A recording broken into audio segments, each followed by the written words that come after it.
Si Jesús es quien dice ser, ¿qué debemos hacer? Creer en Él, obedecerlo, servirle, proclamarlo, conocerlo, seguirlo y amarlo. Nada en esa lista es aburrido. Más bien el hecho de saber quién es Él debería impactar cada aspecto de nuestras vidas.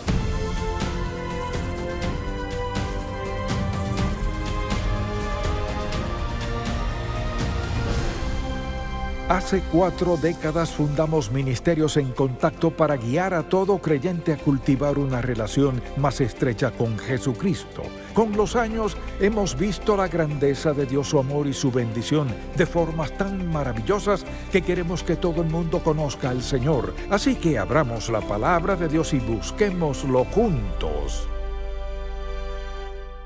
Hoy en el programa En Contacto, ¿quién es este hombre llamado Jesús? Quisiera contestar una pregunta. ¿Quién es este hombre llamado Jesús? La gente se ha preguntado eso desde que salió del taller de carpintería, hace unos 2000 años. Hacen esa pregunta. ¿La gente lo odia o lo ama? ¿Lo ignoran o lo siguen hasta la muerte? Este hombre tiene algo especial. ¿Quién es este hombre llamado Jesús? Y pienso en sus seguidores, cómo han aumentado en 2000 años, millones por el mundo entero. Pero nació en un sencillo pueblito de Belén. ¿Quién es este hombre Jesús, quien era carpintero y pudo impactar al mundo? Y 2000 años después ser la persona más importante que haya andado sobre la tierra. Bien, Jesucristo les dijo a sus discípulos, ¿quién dicen los hombres que soy? Así que le invito al capítulo 16 de Mateo y veamos los versículos 13 hasta el 16 de Mateo 16.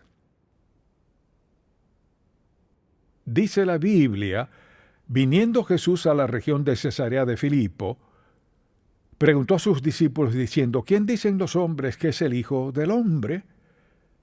Ellos dijeron, unos Juan el Bautista, otros Elías, y otros Jeremías o alguno de los profetas.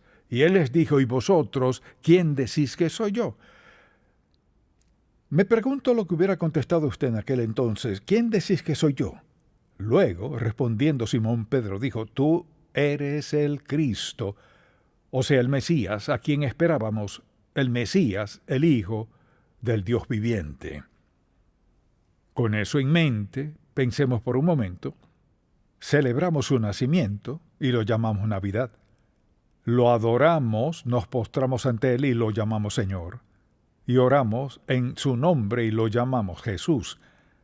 Así que este carpintero ya no es solo un carpintero, se ha convertido en la persona más maravillosa que el mundo ha conocido y conocerá.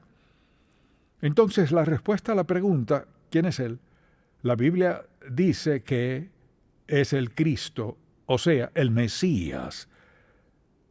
Lo conocemos como el Hijo de Dios y el Salvador del mundo. Lo conocemos como el Señor que reina, como el juez que gobierna y rey que vuelve. Así que lo conocemos en muchas facetas. Entonces, si Él es todo lo que decimos que es, ¿cómo debemos responderle? Debemos creer en Él, obedecerlo y seguirlo. Debemos servirle, proclamarlo a otras personas. Debemos conocerlo mediante la palabra de Dios, seguirlo y amarlo. Es un gran desafío. Si Jesús es quien dice ser, ¿qué debemos hacer? Creer en Él, obedecerlo, servirle, proclamarlo, conocerlo, seguirlo y amarlo. Nada en esa lista es aburrido. Más bien el hecho de saber quién es Él debería impactar cada aspecto de nuestras vidas. Conocerlo, obedecerlo, seguirlo, amarlo. Alguien dirá, ¿por qué? Debido a quién era. ¿Quién era él? El profeta, el maestro, era sanador y era el Mesías. ¿Cómo pudo haber sido carpintero por unos 30 años y luego de pronto ser todo eso? Porque siempre había sido todo eso. Así pues, al pensar en eso, debemos preguntarnos, ¿cuáles son sus atributos? ¿Qué tiene él que nos hace decir, pues en verdad así era Jesucristo? Y pienso en la gente que lo niega y en quienes no creen en él, lo poco que saben de él. Ni siquiera saben lo que ya hemos dicho. Solo lo ven como un maestro, como un hombre religioso, dicen que era carpintero, profeta, pero en verdad, ¿cómo era? Entonces pensemos en sus atributos. Y el primero la mayoría no lo entenderá, pero el apóstol Pablo lo dijo muy claro y podría darle versículos para todos estos, en especial este, y es que cuando consideramos en realidad quién es Él, la Biblia dice en Colosenses que fue el Creador. Escuche esto. Él es la imagen del Dios invisible, el primogénito de toda creación, porque en Él fueron creadas todas las cosas, las que hay en los cielos y las que hay en la tierra, visibles e invisibles, sean tronos, sean dominios, sean principados, sean potestades, todo fue creado por medio de Él y para Él. ¿De quién hablan? ¿Cómo podría ser todo lo demás y a la vez ser el Creador? Bueno, la Biblia también dice que Él es omnipresente. Está en todo lugar. O sea que si Él es omnipresente, irá a casa con usted hoy, salió con usted esta mañana, porque Él mora en su corazón. Al aceptarlo como su Salvador personal, estará con usted por siempre y siempre. Entonces, la pregunta, ¿dónde está? Él es omnipresente. Es omnipotente, tiene todo poder. No hay nada que no pueda hacer, no comete insensateces, hace lo que encaje con su carácter, con nuestras necesidades, y lo que sea conforme a la voluntad, propósito, el plan del Padre. Él es omnipotente, es omnisciente, todo lo sabe. O sea, no tenemos secretos. Cuando nos postramos de rodillas a orar y quizás haya algo que deberíamos confesar y pensamos, no quiero decir eso, Él ya lo sabe, pues lo sabe todo. Asimismo, gracias a Dios es misericordioso. ¿Cuántas veces apelamos a su misericordia? Dios es justo. O sea, en ningún momento tenemos que preocuparnos de que nos fuere a tratar mal o no. Sin duda no queremos que nos dé lo que merecemos, yo no. Queremos que nos dé misericordia, amor y gracia. Pero Dios es justo, o sea, siempre hace lo correcto, lo divino, en toda circunstancia de la vida. No siempre entiendo lo que hace, pero es justo, no comete errores. Es más misericordioso de lo que en verdad merecemos. Es Dios de gran misericordia. Y es eterno. ¿Cómo siendo eterno pudo haber nacido de una mujer? ¿Cómo siendo eterno vivió 30 años? ¿Cómo siendo eterno murió en la cruz y resucitó? ¿Cómo puede ser eterno? Bien, vayamos a Génesis capítulo 1, versículo 26, donde la Biblia dice, entonces dijo Dios, hagamos al hombre a nuestra imagen. ¿A quién se refiere con nuestra? Los ángeles no eran creadores. No hubo otra persona. Dios Padre, Hijo y Espíritu Santo. Jesucristo fue una de las 3 personas de la divinidad que creó el mundo. Desde luego, Él fue sin pecado. ¿Conoce a alguien así? ¿Algún voluntario que quiera sumarse al grupo? No lo creo. Él fue sin pecado, Hijo de Dios, quien es el Creador justo, misericordioso y mucho más, y a la vez es humano. Eso es lo que me encanta. Señor Jesús, siendo humano me entiendes. Siendo humano ves mis flaquezas, fallas y errores. Siendo ser humano ves mi humanidad. Gracias a Dios que Él no solo es justo y misericordioso, nos entiende porque había suficiente humanidad en Él, que creció como niño tal como nuestros hijos en casa, solo que fue perfecto y sin pecado alguno. Piensa en esto. María y José nunca tuvieron que usar una vara. Nunca. Nunca necesitaron una correa. ¿Por qué? Porque Jesús era el Hijo perfecto de Dios desde antes de nacer, cuando era niño y cuando era hombre. Asimismo era deidad, era Dios. Con todos esos atributos, quizás alguien diga, ¿quién es este hombre llamado Jesús? Si solo decimos que fue un bebé nacido en Belén, lo hemos perdido. Él es todo lo que hemos mencionado y aún no hemos terminado, y ni siquiera tengo tiempo de profundizar como quisiera, pero le diré lo suficiente para que no lo olvide. ¿Quién es este Jesús? Estos son sus atributos. Y desde luego, un atributo que hoy es un tema teológico es que fue nacido de una virgen. Ahora escuche bien. Uno de los indicios de que alguien está alejándose de la palabra de Dios es que menosprecie la idea de que Jesucristo nació de una virgen, o dicen, eso no es importante, si no lo fuera, no habría nacido de una virgen. Nacer de una virgen era necesario para que fuera el representante de todos y tomara nuestro pecado sobre sí y muriera en la cruz en nuestro lugar. Si él hubiera sido pecador, habría muerto por sus propios pecados. Tuvo que haber nacido de una virgen. Si no hubiera nacido de una virgen, no podría habernos representado en la cruz, ni haber muerto en nuestro lugar. Tuvo que haber sido el Cordero sin mancha de Dios, el Hijo sin pecado de Dios. Mire, si hubiera pecado, habría muerto por su propio pecado. Nunca pecó, así pudo morir por nuestros pecados. Quizás alguien diga, bueno, ¿dónde está Él? Me encanta esa pregunta. ¿Dónde está Él? ¿Qué diría usted? Dice la Biblia que está sentado a la diestra del Padre donde intercede por nosotros. O sea, cuando oramos, Él lleva nuestras oraciones delante del Padre y las contesta porque hemos aceptado al Cordero de Dios, al Señor Jesucristo y su muerte sustitutiva y expiatoria en la cruz, lo que hace posible que nos relacionemos con Dios, que oremos y que Él nos conteste. No hay nadie como Él. ¿Y dónde está? Sentado a la diestra del Padre. ¿Dónde más está? Él permanece en nuestros corazones. Piense en quién es Él. El Señor Jesucristo mora en nosotros.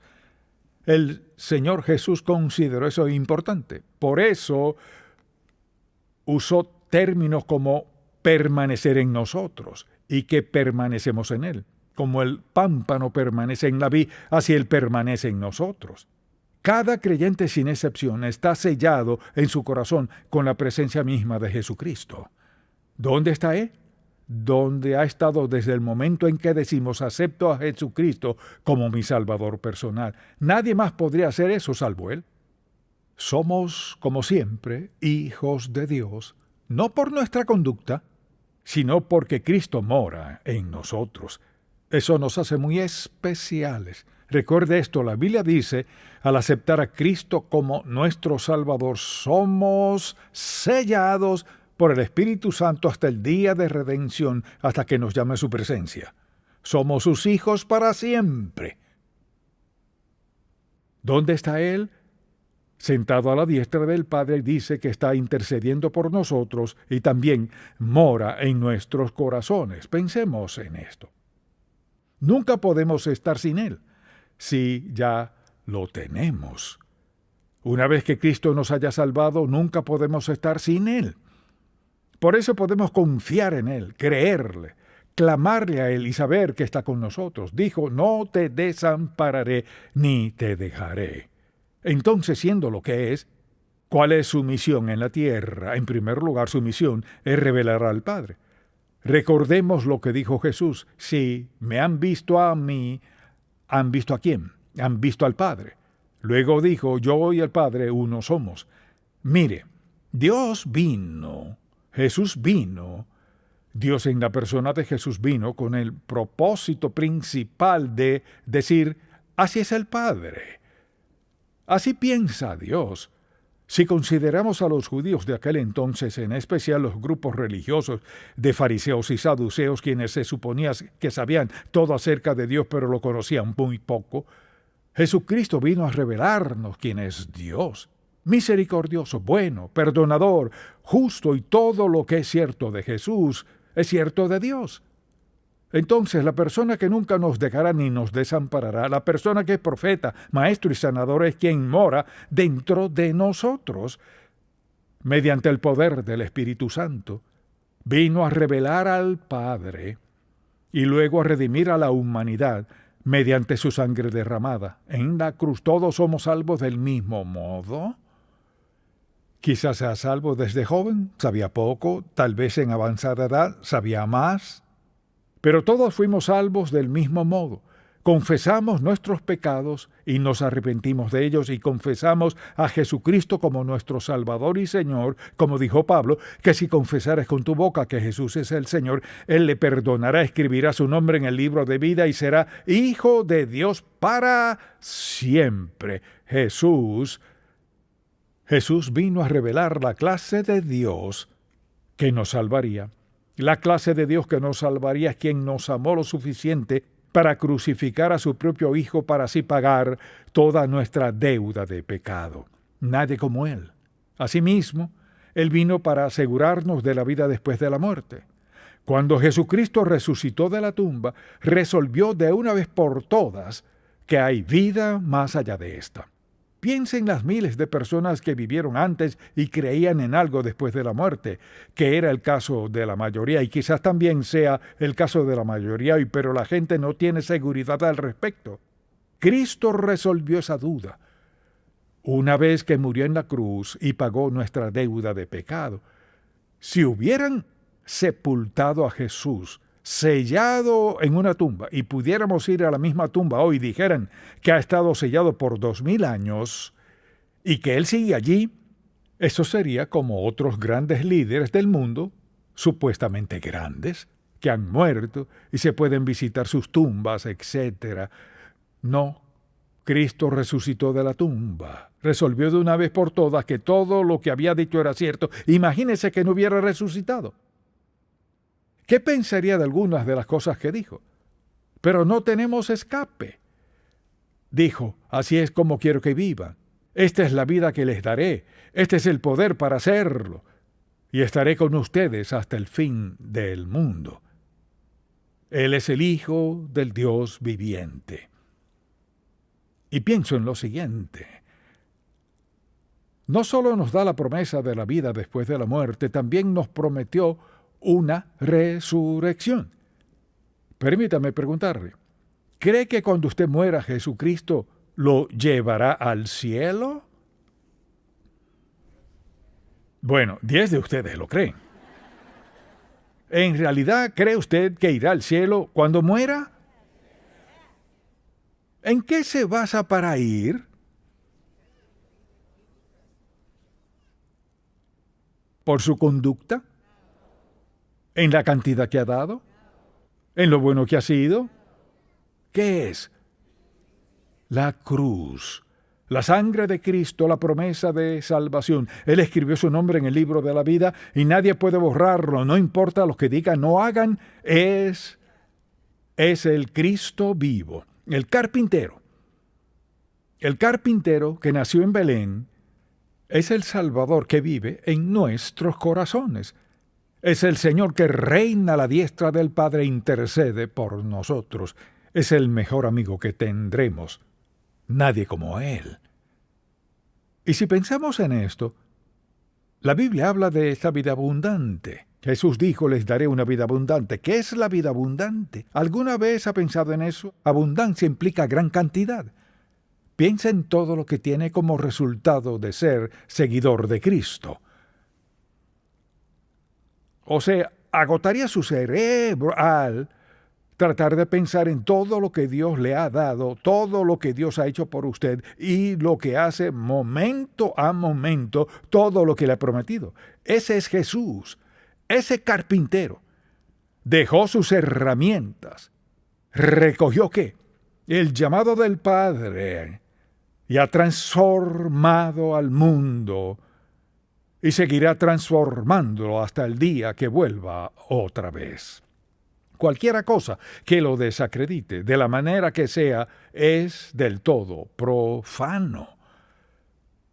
Desde luego, ¿quién dijo Jesús que era?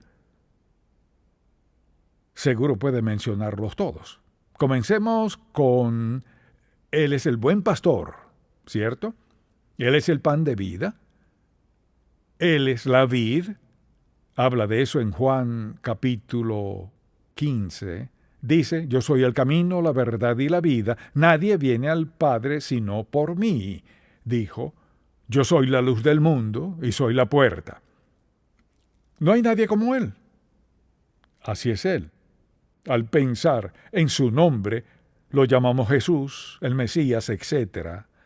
Su nombre es sobre todo el nombre. La Biblia dice, mucha atención, dice que ante Él toda rodilla se doblará. Pienso en los tiranos del mundo que quieren controlarlo todo y no creen nada de la Biblia. La Biblia dice que un día cada uno de ellos se postrará ante el Señor Dios. Todos tendrán que reconocer que Él en verdad es Jesucristo el Salvador, el Señor, el Dios de la Biblia. El nombre que toda lengua confesará.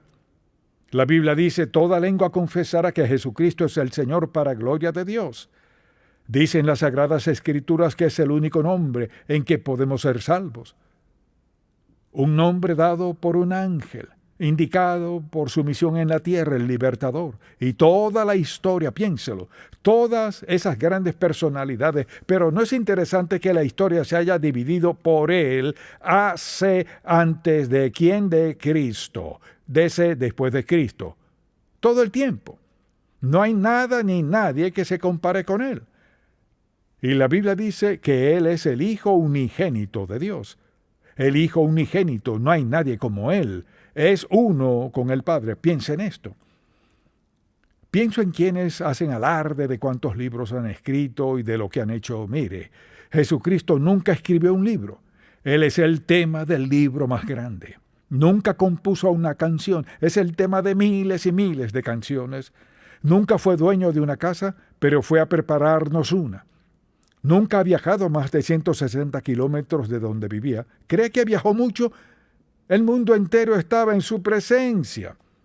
Practicó medicina sin tener licencia. Es el gran médico sin pastillas ni inyecciones. Nunca dirigió un ejército, pero ha derrotado toda clase de reino imaginable. Mire, Herodes no pudo matarlo, ni Satanás seducirlo. La muerte no pudo destruirlo, ni la tumba contenerlo. No hay nadie como él.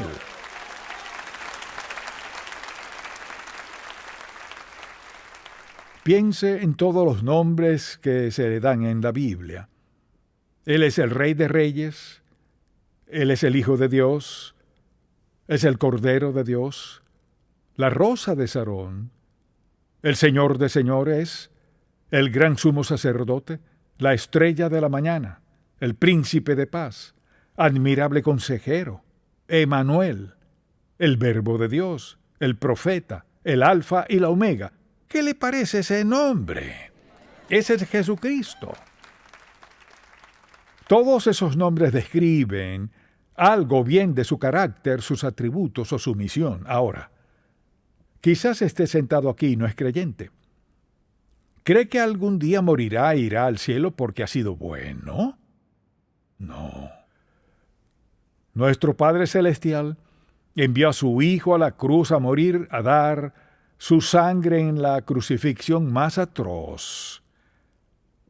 Derramó su sangre y así pagó por nuestro pecado mediante la muerte de su Hijo. Hay un solo camino al cielo. Cristo dijo, yo soy el camino, la verdad y la vida. Nadie viene al Padre sino por mí. Si usted tiene la intención de ir al cielo, si quiere ver al Señor uno de estos días, debe pedirle que perdone sus pecados, aceptarlo como su Salvador personal y comenzar a vivir como agrada a Dios por medio de y facultado por el Espíritu Santo, quien le ayudará, le fortalecerá y dará entendimiento de lo que es la vida agradable a Dios.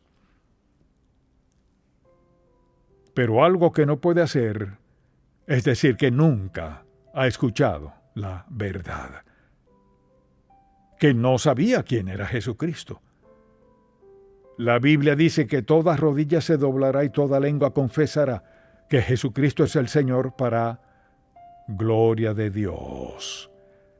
Mi oración es que en esta Navidad no dejemos que todo esto, papel, lazos, tarjetas y todo lo que nos enreda y nos hace tropezar, no dejemos que eso tome el lugar del Hijo de Dios, quien fue a la cruz e hizo posible todo lo bueno que hay en usted.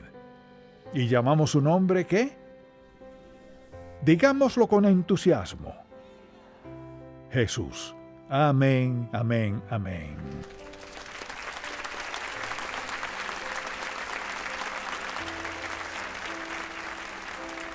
Padre, gracias por tu amor hacia nosotros, que lo expresamos a diario, al hacer aquello para lo cual viniste e hiciste posible que hiciéramos, para creerte, obedecerte, amarte y servirte de todo corazón. Oramos en su maravilloso nombre. Amén. Si este programa ha sido de bendición para usted, por favor, visite encontacto.org. ¿Cuál es la voluntad de Dios para mi vida? ¿Qué podría yo llegar a ser? ¿A dónde debo ir? ¿Qué podría lograr? El Dr. Charles Stanley contesta estas preguntas en su libro Cómo alcanzar su mayor potencial para Dios. Si mi vida debe ser de lo mejor, si he de lograr lo mejor, alcanzar lo mejor, llegar lo más lejos en la vida, necesito conocer el plan de Dios para mí. Para adquirir este libro, llámenos o visite encontacto.org.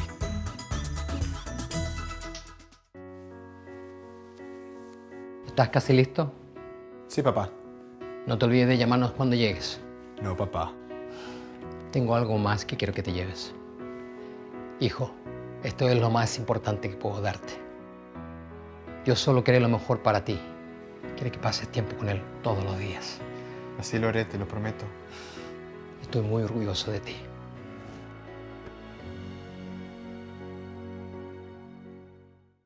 Una de las cosas más valiosas en la vida son las amistades. Un amigo es un tesoro. Un amigo es alguien que lo ama cuando usted no es muy digno de ser amado. Y eso es lo que hace de las amistades algo tan valioso. Haga nuevas amistades, pero guarde las que ya tiene. Unas son de plata y las otras son de oro. En Contacto, estimulamos a todo creyente a cultivar una relación más estrecha con el Señor Jesucristo y apoyamos la labor de la iglesia local. Este programa es patrocinado por Ministerios en Contacto. La difusión de estos programas se hace posible por la gracia de Dios y por las oraciones y donativos de personas como usted.